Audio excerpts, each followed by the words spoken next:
Welcome back नाज़रीन, clinic online में दोबारा खुशामदीद। आज हम बात कर रहे हैं सर्वाइकल स्पाइन के प्रॉब्लम्स के हवाले से, लेकिन आप लोगों की कॉल्स मौजूद नहीं और आप लोगों के जो मसाइल होते हैं ना वो आपके नहीं होते, वो हमारे होते हैं। तो कोशिश ये होती है जिसका जो मसला है, खुसूसन आज की रात तो वैसे भी बड़ी ख़ास रात है, तो हम किसी की तशनगी या किसी की खफगी बर्दाश्त तो वैसे भी नहीं कर सकते हैं। तो आपके सवालों के जवाब भी देने की कोशिश की और हमारे साथ मौजूद है हमारी बहुत ही काबिल एहतराम प्रोफेसर डॉक्टर रेहाना शाह साहिबा। डॉक्टर साहिबा, ये बताइए सर्वाइकल स्पॉन्डिलाइसिस, मैं चाहूँगा कि आपको अनइंटरप्टेड, अभी आप कॉल भी नहीं दूंगा, सर्वाइकल स्पॉन्डिलाइसिस क्या होता है, क्यों होता है, कैसे पता चलता है और इसका इलाज क्या है, पूरी कहानी सुना दीजिए। देखिए, सर्वाइकल स्पॉन्डिलाइसिस जो होता है ना, वो गर्दन के जो 7 मोहरे हैं उनमें जो प्रॉब्लम्स होते हैं, ख़ास तौर पे जब वो एक के ऊपर एक मोहरा रखा हुआ होता है, उसमें बाज़ दफ़ा क्या होता है, छोटी छोटी नोकें निकल आती हैं, जिसको हम लोग मेडिकल टर्म में कहते हैं ऑस्टियोफाइट्स। और उसकी जो बेस लाइन या जो रीज़न होता है वो होता है ऑस्टियोपोरोसिस ही। तो ऑस्टियोपोरोसिस की वजह से can lead to cervical spondylosis. और उसमें ये जो छोटे छोटे कोने खांचे निकल आते हैं, स्मॉल ऑस्टियोफाइट्स, ये क्या करते हैं कि जो गर्दन से जो रग निकल के हाथ को सप्लाई कर रही होती है, ये उसको समझे एक तरह से ज़ख्मी करते हैं या उस पर प्रेशर देते हैं। तो उसकी वजह से ना सिर्फ ये कि गर्दन में पेन होता है, बल्कि रेफर्ड पेन भी होता है। रेफर्ड पेन का मतलब ये होता है कि वो बाज़ दफ़ा पेशेंट को शोल्डर जॉइंट के पेन के साथ आएगा, बाज़ दफ़ा पेशेंट बताएगा कि अपर आर्म में पेन है, बाज़ दफ़ा वो पेन रेडिएट करके फोर आर्म में आता है और नीचे हाथ में भी आ सकता है। और ना सिर्फ ये कि अगर इनिशियल स्टेज में तो पेन होगा, आगे जाके जो है उसके बाद नमनेस हो जाती है कि हाथ जो है वो सुन्न होने लगता है, या tingling sensation, pins and needle जैसे सुइयाँ चुभ रही हों, इस किस्म के सेंसेशन भी होते हैं। दोनों हाथ?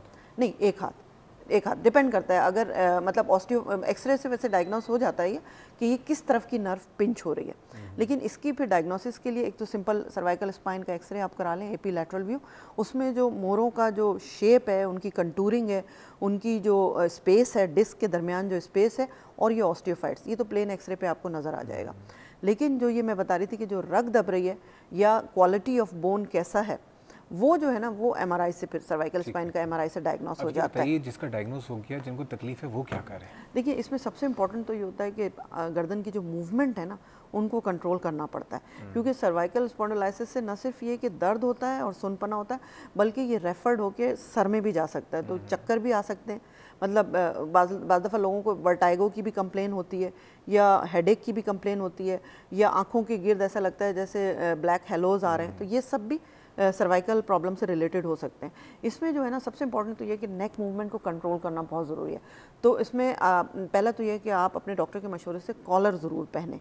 अच्छा, 2 टाइप के कॉलर आते हैं, एक सॉफ्ट कॉलर, एक हार्ड कॉलर।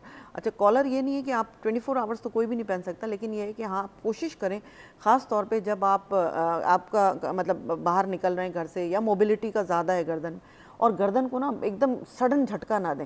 जैसे होता है ना, कोई टेलीफोन कॉल आई, अब घर की घंटी बजी, आपने एकदम गर्दन मोड़ के पीछे देखा, इस किस्म की मूवमेंट को आप अवॉइड करें, क्योंकि उससे क्या होता है कि मोरों पे बड़ा प्रेशर आता है, और नर्व जो ऑलरेडी पिंज्ड है उस पर भी प्रेशर आएगा, और उस पर सूजन भी आएगी, और फिर वो मज़ीद बढ़ेगा मामला।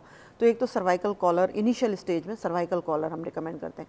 इसके अलावा एंटी इन्फ्लेमेटरी जो मेडिसिन हैं, जिसमें बहुत सारी मार्केट में अवेलेबल हैं, तो वो अपने डॉक्टर से पूछ के मेडिसिन ज़रूर लें। मतलब पेन और उसको बर्दाश्त ना करें, क्योंकि पेन तो आप चलें किसी हद तक टॉलरेट कर लेंगे, लेकिन अंदर जो स्वेलिंग है, इन्फ्लेमेशन है, वो दिन ब दिन बढ़ती जाएगी। तो आप एंटी इन्फ्लेमेटरी ज़रूर लें।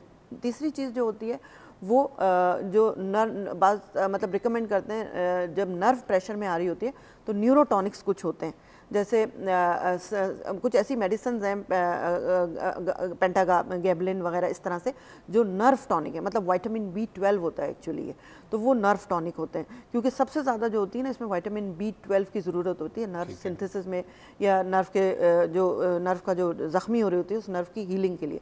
तो हम लोग विटामिन B12 उसमें रिकमेंड करते हैं।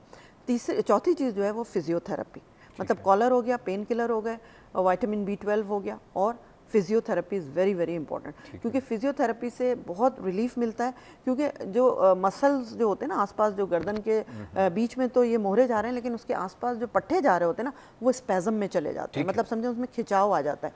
तो फिजियोथेरेपी से ये स्पैज़म बहुत हद तक रिलीफ हो जाता है। बहुत बहुत शुक्रिया डॉक्टर रेहाना शाह, आज आप इस प्रोग्राम में आई, और बहुत सारी दुआएं, और दोबारा शुक्रगुजार हूँ कि कल आपने हमारे रेफरेंस से लोगों को देखा, और लोगों की कॉल्स भी आपके पास आ गई, और सिर्फ यही दुआ करूँगा कि अल्लाह ताला आप जैसे डॉक्टर हमारे मुल्क में मौजूद हों और जिस मोहब्बत से खुलूस से आप लोगों की खिदमत करें, अल्लाह ताला आपको मज़ीद हिम्मत और इस्तक़ामत दे। बहुत शुक्रिया आज आप इस प्रोग्राम में आई। नाज़रीन, ये था हमारा आज का प्रोग्राम।